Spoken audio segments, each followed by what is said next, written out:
Alright guys, today is a pretty exciting video. I just got my zero gravity double bubble windscreen for the Yamaha R9, and I honestly think that I am one of the first of few to actually run this setup.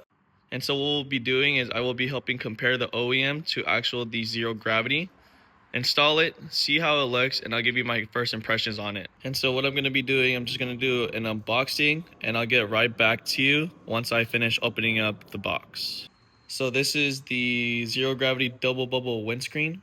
The reason why I chose this is I did want the bike to look a little bit more sporty, with also the help of the wind resistance when fully tucked in. There's nothing wrong with the stock one. However, I just wanted to have something a little bit more of a sportier front end. So unboxing the windscreen, I actually noticed how good of the quality zero gravity has. The reason why I chose a double bubble windscreen is actually because of the height. And that height really does play a role when you do get tucked in to be able to help with the aerodynamics of it. And also it does really look nice when it is going to be on front of the bike to make it a lot more sporty. So for anyone wondering what the double bubble windscreen can do, basically what it does is because of the height increase on the windscreen, it does give you better airflow and better aerodynamics through your helmet as well. So on a technicality, it should be able to help perform a little bit better having this guy. I just wanted to show you how the OEM setup looks like on the windscreen at the moment. From the factory, there's nothing too bad about the windscreen, I would say. It's just I want something to have a little bit more of a tint or something at least a darker on the front end just to make it look a lot more cleaner. There's a total of 4 screws that help hold the windscreen. And once you remove all 4, you have to gently pull the windscreen forward and up just so then it could pull off on the tabs. So here are what the 4 screws should look like.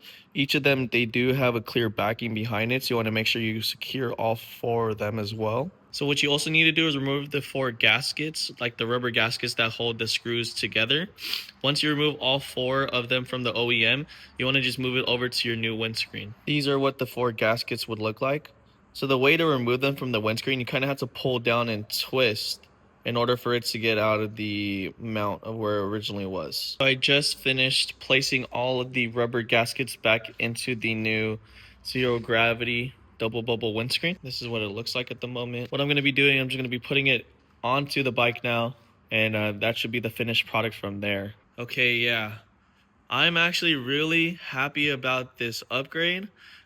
This really gives it more of a race look without overdoing it. I am really excited how it's going to be when also riding it as well. Something that I noticed when I was installing the windscreen is the fitment actually looks amazing.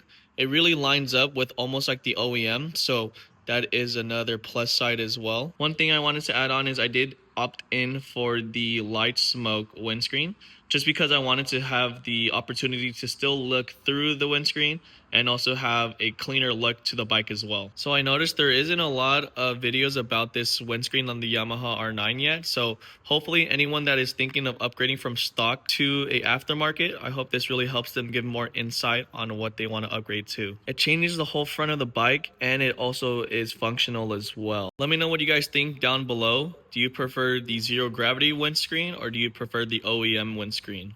And if you enjoyed today's video, please comment, like, and subscribe.